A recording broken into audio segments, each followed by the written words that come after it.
ये कहानी फ्यूचर यानी काफी आगे के टाइम की है, जहाँ दुनिया को हम तबाह हुआ देखते हैं। अब जमीन की ऐसी हालत कैसे हुई और किस तरह लोग अपनी जिंदगी गुजारते हैं, ये जानने के लिए बढ़ते हैं कहानी की एक्सप्लेनेशन की तरफ। तो मूवी की शुरुआत फ्यूचर की दुनिया को दिखाने से होती है, जब पूरी दुनिया का माहौल और हर चीज काफी खराब हो गई थी। दरअसल साइंटिस्ट ने एक्सपेरिमेंट तजुर्बा करने की कोशिश की थी। उन्होंने पेड़ पौधों के डीएनए में छेड़छाड़ करके उन्हें बदलने की कोशिश की, पर उनका ये एक्सपेरिमेंट पूरी तरह से फेल हो जाता है, क्योंकि उन्होंने पौधों के डीएनए को तो बदल दिया, पर वो इतने खतरनाक हो गई कि इंसानों की जान के ही दुश्मन बन गई। उन्होंने बुरी तरह चुन चुन कर इंसानों को शिकार बनाया, जिससे हालात इतनी खराब हो गई कि जमीन अब ऐसी बन गई है और ये खतरनाक वायरस हर तरफ फैल गया। जाहिर है ऐसी हालात में सरवाइव करना, जिंदा रहना बहुत मुश्किल था। हर किसी को अपनी अपनी जान की पड़ी, जिस वजह से इंसानों ने भी खुद को दो हिस्सों में बांट लिया। जैसे कि अमीर पैसे वाले लोग आम लोगों से अलग एक कॉलोनी बनाकर रहने लगते हैं, जिसका नाम सिटाडेल था। सिटाडेल कॉलोनी का माहौल बाहरी दुनिया की निस्बत काफी अलग था,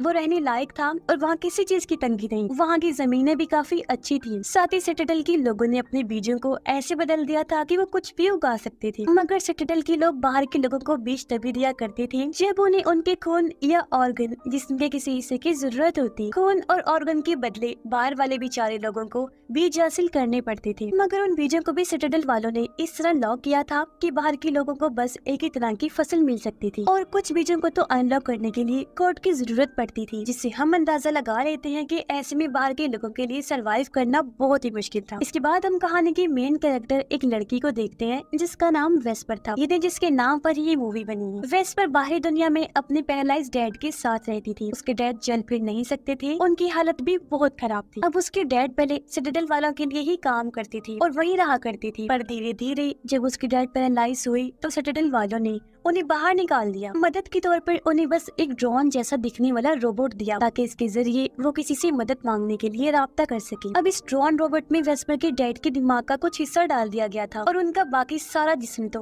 बेड पर ही पैरालाइज हालत में पड़ा हुआ था। हम देख पाते हैं कि वेस्पर एक काफी ज़हीन और बहादुर लड़की है। वो अच्छे से जानती है कि इन हालात में कैसे सरवाइव करना है। उसने अपनी छोटी सी लैब बनाई हुई थी, जहाँ वो अपने हिसाब से पेड़ पौधों को जेनेटिक बदलती रहती थी, उन पर एक्सपेरिमेंट करती है। साथ ही वो अपने डैड को जिंदा रखने के लिए लाइफ सपोर्ट सिस्टम के जरिए उनका इलाज कर रही थी, जिसके लिए मशीन की जरूरत होती थी, क्योंकि तभी लाइफ सपोर्ट सिस्टम काम करता था। और ऐसे उसके फादर अभी तक जिंदा थे। अब एक दिन वेस्पर जब ड्रोन रोबोट के साथ घर आ रही थी, तो उसने देखा कि मेरे डैड की लाइफ सपोर्ट सिस्टम की बैटरी किसी ने चुरा ली है। इससे वेस्पर परेशान हो गई और अब उसे ना चाहते हुए भी अपने अंकल से मदद लेनी पड़ेगी, जो बहुत ही बुरा इंसान है, और वो उसके पास चली जाती है। असल में उसका अंकल एक ऑर्फनेज को चलाया करता था, यानी जहाँ बेघर बच्चों को रखा जाता है। वो बच्चों को अपने मकसद के लिए ऐसे इस्तेमाल करता था कि उन बच्चों की खून और ऑर्गन के बदले वो सिटाडेल वालों से लेन देन किया करता था, ताकि वो अपनी जिंदगी आराम से गुजार सके। और वेस्पर अपने अंकल की हाँ कर देखती है कि कुछ लोग एक जग को मार रहे हैं। जग दरअसल इंसानों जैसे दिखने वाले ह्यूमनॉइड रोबोट्स थे, जिन्हें सिटाडेल वाली अपने रोजमर्रा के काम करवाने के लिए बनाया करती थी। वेस्पर के अंकल ने इस जग को वहाँ से खरीदा था, पर अब जब वो उसके किसी काम की नहीं रही तो वो उसे मरवा देता है। और वेस्पर अपने अंकल को बताती है कि मुझे अपने डैड की लाइफ सपोर्ट सिस्टम को चलाने के लिए बैटरी चाहिए, जिसके लिए वो अपना खून देने को भी तैयार हो जाती है। अब उसका अंकल खून तो ले लेता है, लेकिन बैटरी लेने के लिए उसे 2 दिन के बाद आने का टाइम देता है। वेस्पर कहती है कि 2 दिन तो बहुत ज्यादा होंगे, मेरे डैड नहीं रुक सकते। पर जब अंकल नहीं सुनता तो वो जबरदस्ती बैटरी चुरा कर भागने की कोशिश करती है, पर बेचारी ऐसा कर नहीं पाती और अंकल उसे पकड़ लेता है। वो फिर वेस्पर को वहाँ से बाहर निकाल देता है। अब थोड़ी देर बाद वेस्पर चुपके से अंदर घुस जाती है। उसे ऐसा करते हुए एक बच्चे ने देख लिया था, पर वो किसी को भी कुछ नहीं बताता। अब सबसे पहले वेस्पर यहाँ से बैटरीज चुराती है, जिसके बाद कई सारे बीज भी ले लेती है, जो उसके अंकल ने सिटाडेल वालों से ये लिए थे। जिसके बाद वो सीधा अपने घर भाग जाती है। अब ऐसे ही कुछ दिन के बाद वेस्पर देखती है कि सिटाडेल वालों के हाथ से एक प्लेन उड़कर बाहर आया है, लेकिन वो कुछ दूरी के फासले पर ही तबाह हो जाता है। इसलिए वेस्पर फौरन उस तरफ भागती है, जहाँ उसे प्लेन के पास जख्मी हालत में एक औरत मिलती है, जिसका नाम कैमिला था। वो बेहोशी की हालत में थी। वेस्पर जल्दी से उसे सहारा देकर उठाती है और अपने साथ अपने घर ले आती है। वो कैमिला का इलाज करती है, उसकी मरहम पट्टी करती है, जिस वजह से कैमिला की तबीयत में सुधार आया और वो कल को ठीक से उठकर खड़ी हो जाती है। वो वेस्पर से कहती है कि मेरे साथ मेरे डैड, तुम जाकर उन्हें भी ढूंढो, क्योंकि हम सिटाडेल के रहने वाले हैं। तो तुम्हें और तुम्हारे डैड को भी अपने साथ वहाँ ले चलेंगे ताकि तुम अपनी जिंदगी ऐशो आराम से वहाँ पर गुजार सको। अब ये सुनकर वेस्पर फौरन ही उसके डैड को ढूंढने के लिए निकल जाती है। उसने कैमिला के डैड को देख ही लिया था, लेकिन वेस्पर के उनके पास पहुँचने से पहले उसका अंकल उनके पास पहुँच जाता है। वेस्पर के अंकल ने पहचान लिया था कि ये आदमी सिटाडेल से आया है। वो उनके पास स्कार्फ भी देख लेता है तो उसे पता चल गया कि इस आदमी के साथ यहाँ कोई औरत भी है, जिसके बारे में वेस्पर का अंकल पूछता है, लेकिन उसके डैड अपनी बेटी कैमिला के बारे में उसे कुछ नहीं बताते। इसी वजह से वो उन्हें मारने की कोशिश करने लगता है। जो देखकर फौरन वेस्पर भागकर आई उन्हें बचाने की कोशिश करती है, लेकिन कामयाब नहीं हो पाती क्योंकि उसके अंकल ने कैमिला के डैड को मार दिया था और वेस्पर को भी वो साइड में धक्का दे देता है। अब ये देखकर वेस्पर फैसला करती है कि मैं कैमिला को उसके डैड की मौत के बारे में कुछ नहीं बताऊंगी क्योंकि वो ये दुख बर्दाश्त नहीं कर पाएगी। इसलिए घर आकर वो कैमिला से झूठ बोल देती है कि मैंने तुम्हारे डैड को बहुत ढूंढा लेकिन वो कहीं भी नहीं मिले, इसलिए कल मैं उन्हें फिर ढूंढने जाऊंगी। यहाँ कैमिला वेस्पर से उसकी मॉम के बारे में पूछती है कि वो कहाँ है। तब वेस्पर बताती है कि मेरी मॉम को भी ये खतरनाक वायरस लग गया था पर अभी तक इसका कोई इलाज नहीं बन पाया, इसीलिए वो हमें छोड़कर एक बागी ग्रुप के पास चलेंगी ताकि हमें ये वायरस न लग जाए क्योंकि उस ग्रुप में जितने भी लोग हैं वो सब भी वायरस से इन्फेक्टेड है। उस बागी ग्रुप का नाम पिलग्रिम्स होता है। पिलग्रिम्स के लोग अपनी अलग दुनिया बसा कर रहते हैं और उन्हें बाकी किसी से भी कोई मतलब नहीं होता और वो हर चीज यहाँ तक कि कबाड़ को भी जमा करते रहते थे। अब टाइम के साथ साथ वेस्पर और कैमिला के बीच माँ और बेटी जैसा रिश्ता बनने लगता है। वेस्पर उसे अपनी लैब भी दिखाती है जहाँ उसने जेनेटिक बदलाव किए हुए पौधे भी उगा रखे थे जो अब काफी बड़ी हो गई थी, जिन्हें देखकर कैमिला काफी हैरान भी हुई, साथ ही उसकी जहानत से वो काफी मुतासिर भी होती है। अब एक दिन वेस्पर फैसला करती है कि मुझे कैमिला को उसके डैड की मौत के बारे में बता देना चाहिए, इसलिए वो कैमिला को उनकी लाश के पास लेकर आई जिन्हें मरा हुआ देखकर वो काफी टूट गई, फूट फूट कर रोने लगती है। तब वेस्पर बड़ी मुश्किल से उसे संभालती है। जिस दौरान वो कैमिला की गर्दन पर एक अजीब सा निशान देखती है। वेस्पर इस बारे में जब उसे पूछती है तो कैमिला ये राज खोलती है कि मैं असल में एक जग हूँ जिसे सिटाडेल में बनाया गया था और जिस आदमी ने मुझे बनाया था मैं उसे अपना फादर कहा करती थी, इसलिए उनकी मौत से मुझे इतना दुख पहुंचा। अब कैमिला बाकी जग की निस्बत काफी होशियार और एक्टिव जग थी, साथ ही उसके अंदर इंसानों जैसे इमोशंस जज्बात भी थे, इसलिए सिटाडेल वाले उसे मारना चाहते थे। उसे बचाने के लिए उस दिन कैमिला के डैड प्लेन के जरिए सिटाडेल से भाग रहे थे, लेकिन बीच रास्ते में उनका प्लेन तबाह हो गया, इस वजह से वो ज्यादा दूर तक नहीं जा पाए थे। कैमिला वेस्पर से कही थी कि मुझे एक और बात के लिए माफ करना, मैंने तुमसे झूठ बोला था कि हम तुम्हें और तुम्हारे डैड को सिटाडेल लेकर जाएंगे। अब जाहिर है हम वहाँ से भाग गए थे तो वापस जाने का तो सवाल ही पैदा नहीं होता था, मैं तो सिर्फ इसलिए कह रही थी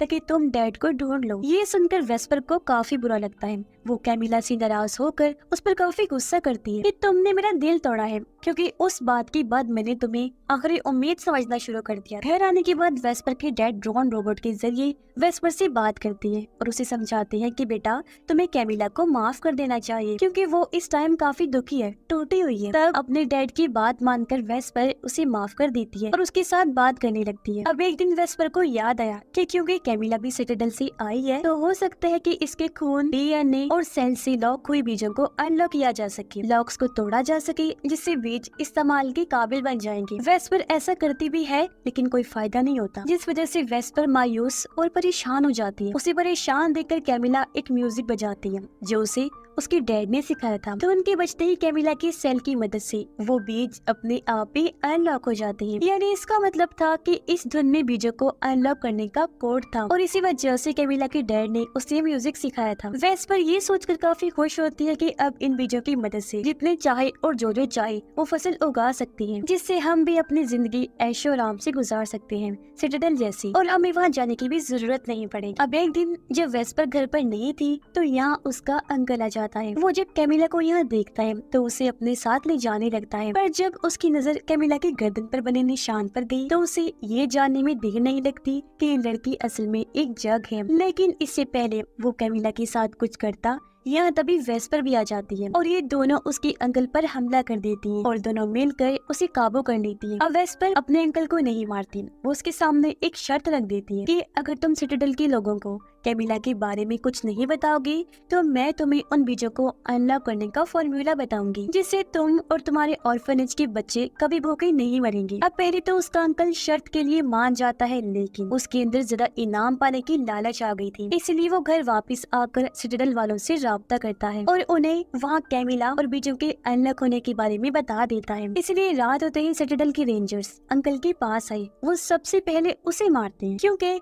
वो नहीं चाहते थे कि हमारे बीजों के बारे में किसी को कुछ भी पता चले। जिसके बाद वो वेस्पर के घर की तरफ बढ़ते हैं। उनके आने की खबर वेस्पर और कैमिला को भी हो गई, इसलिए कैमिला फैसला करती है कि मैं खुद को रेंजर्स के हवाले कर दूंगी, जिससे होगा ये कि वो लोग वेस्पर को छोड़ देंगे और मेरे साथ जो उनका दिल चाहे वो कर लेंगी। जिस पर वेस्पर के डैड दोनों को कहते हैं कि वो लोग तो वैसे भी वेस्पर को मार ही देंगे, उसे छोड़ेंगे नहीं, क्योंकि अब उसके पास बीजों को अनलॉक करने का कोड जो आ गया है। इसीलिए तुम दोनों को यहाँ से भाग जाना चाहिए, ताकि जब रेंजर्स यहाँ आए तो तुम्हें ना पाकर वो वापस चले जाएं। इसलिए दोनों ऐसे ही करती हैं और कुछ चीजें लेकर वहाँ से भाग जाती हैं। उधर जैसे ही रेंजर्स वेस्पर के घर में आए, वैसे ही उसके डैड अपने ड्रोन का सेल्फ डिस्ट्रक्टिव सिस्टम ऑन कर देते हैं, यानी बॉम्ब के साथ खुद को उड़ा देने वाला सिस्टम, जिससे वहाँ पर काफी बड़ा ब्लास्ट हो जाता है। और होता ये है कि वेस्पर के डैड समेत ही कई सारे रेंजर्स मारे जाते हैं। ये सब कुछ वो दोनों भी दूर से देख रही थी। अपने डैड की मौत से वेस्पर आउट ऑफ कंट्रोल हो जाती है, वो पूरी तरह टूट गई। तब कैमिला बड़ी मुश्किल से उसे संभालती है, बिल्कुल वैसे ही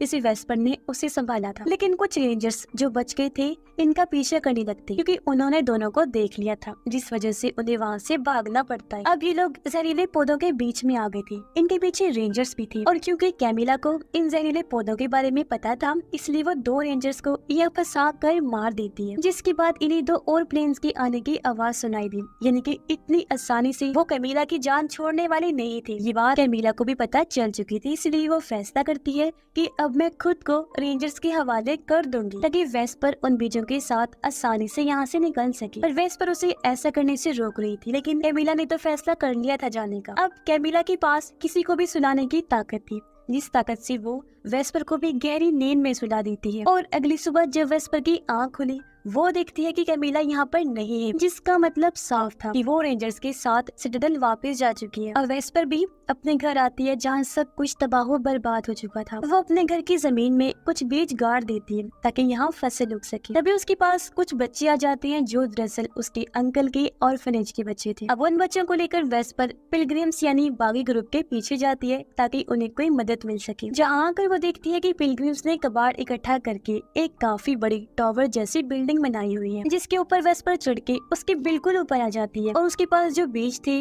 वो उन्हें हवा में फेंककर चारों तरफ फैला देती है, जिसका मतलब था कि आने वाले वक्त में यहाँ चारों तरफ इस तरह की फसलें उग जाएंगी जिसे इंसान खा सकते हैं, जिससे सब ठीक हो जाएगा और जिंदगी जीने के लायक बन जाएगी एक बार फिर से। और इसी उम्मीद के साथ ही ये फिल्म, ये कहानी भी इधर ही खत्म हो जाती है।